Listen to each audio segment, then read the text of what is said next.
আসসালামু আলাইকুম, hi guys, welcome back to my channel. আজকে আমি কই মাছ ভাজবো, তার সাথে দিয়ে দিচ্ছি লবণ আর লাল মরিচের গুঁড়া।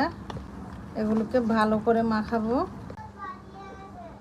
কয়ের মধ্যে দিয়ে দিচ্ছি তেল। তেলটা গরম হয়ে গেছে, এবার আমি মাছগুলো দিয়ে দেবো।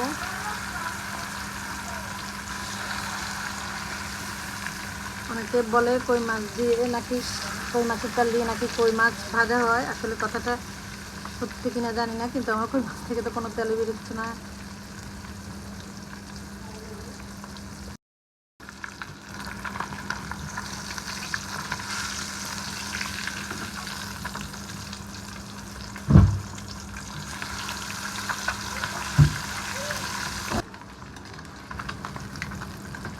মাছটা ভাজি হয়ে গেছে, এবার আমি উঠিয়ে নেব।